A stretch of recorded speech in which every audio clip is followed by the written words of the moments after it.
This is my Reddit version 7, and I'm logging with my admin account, that is root account, with my password. Uh, this is the password. Okay, so this is Reddit version 7, that is rel 7, right? So I'm logging in my system. Uh, First, you need to configure yum, right? And my guess is you all everybody know how to configure them. It's so simple. Just copy your DVD in your system. Right? If you have version 7 DVD, just like I have copied my DVD in my desktop, that is rel 7 folder, right? And you go to folder, that is etc yum.repos.d folder, right? Here I have created a one file, that is lw.repo folder, repo file, right? And in this file I have write the location of this folder, that is rhl7 folder, right? So this is the basic command, this is the basic configuration, right? This is the location of my rel 7 folder, right? But your rel 7 DVD doesn't provide the software that we require for Qpid, that is Qpid-cpp software. So what have you have to do?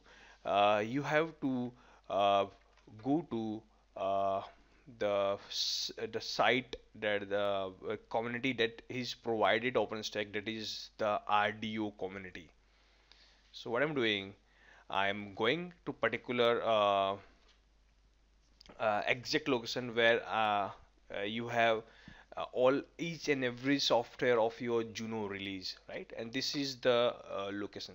This is the complete URL where you find each and every software for OpenStack version 7 Juno release, right? And this location as also provide that Qpid server software, right? So what you have to do, just like you've seen, the repo data is already created here. It means the yum server is already there. So what you do, just copy this URL and create yum client for this also. I have already done this step. Like if you see, I have juno.repo file. Just go and write these steps, right?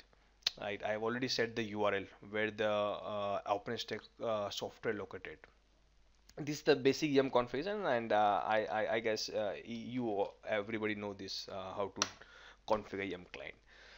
Now we are ready, right? The first step to configure Apache QPID is to install the software. So for that I have to go and run this command, yum install. This is a command to install software in Red Hat or in software in CentOS, right? And like in Ubuntu you use apt-get command, apt-get install command, right? And my software name is Qpid cpp cpp hyphen server. This is software that required for Apache QPID to configure it, right? And do enter.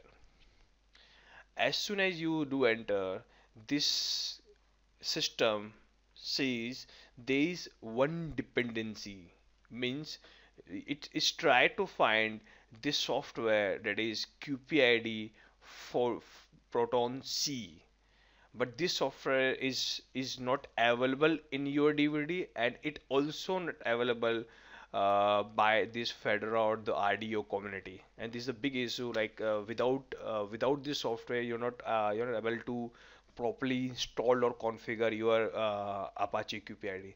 So for that, you are required to search this particular software on the internet. I have already done this for you. Right? Just you do go this URL.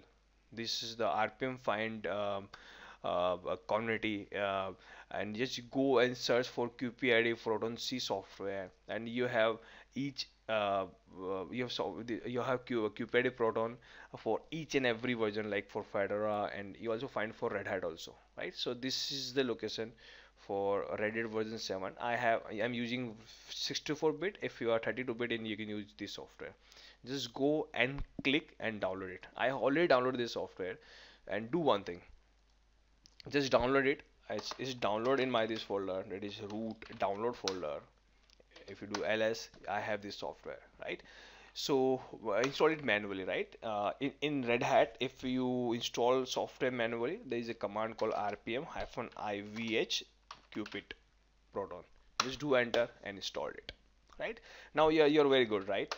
You're now you can install Qpid with a yum, because because your Qpid CPU software require Qpid proton C is already installed. Now if you try to install Qpid CPU server, now it's okay, right? It's a the software some dependency. This is already there in your DVD or maybe in Juno Fedora location, right? That we have already configured.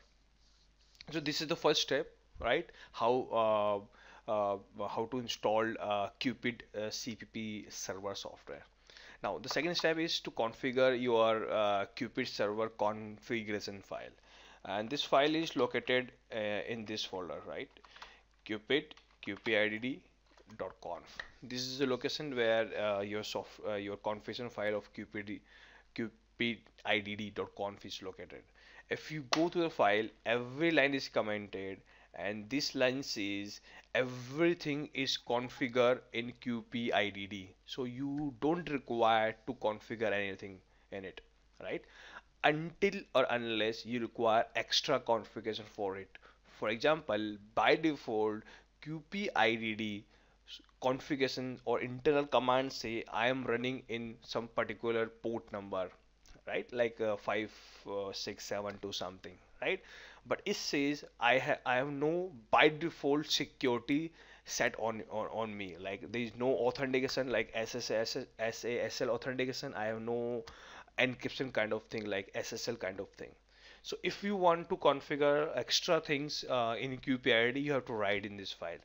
So this is the basic configuration of QPID. So I'll keep this file as it is, but I'll also prepare one more videos of advanced QPID configuration video where I'll configure a lot of things like how you configure authentication for QPID, how you configure encryption for it, and a lot of things also, right? But this is the just basic video, so you have idea is so easy to configure your own Apache Qpid, and after that, if after your QPID is configured, you are ready with it, right? Means you can configure any of the OpenStack program like Nova, Cinder, Glance, and or Keystone, and connect via your QPID.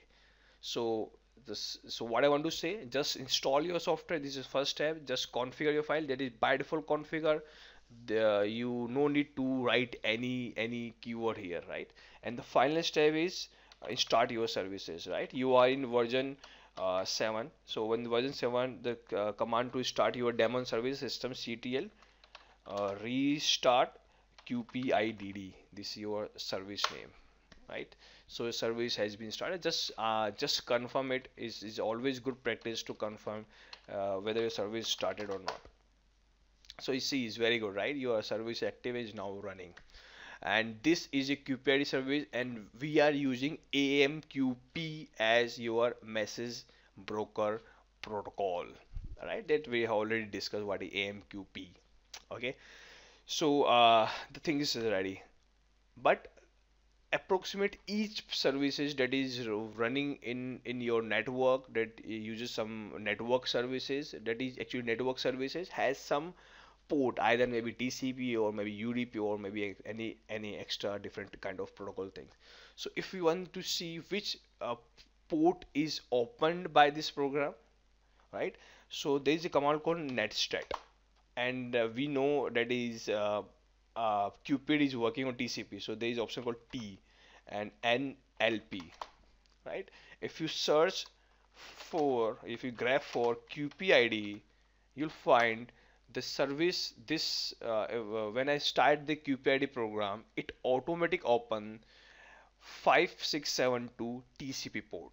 Means if any of the service like Nova or Glance or Keystone want to coordinate with QPID, they have to contact with this port. This is a by default, sorry, message broker port, and that is for QPID.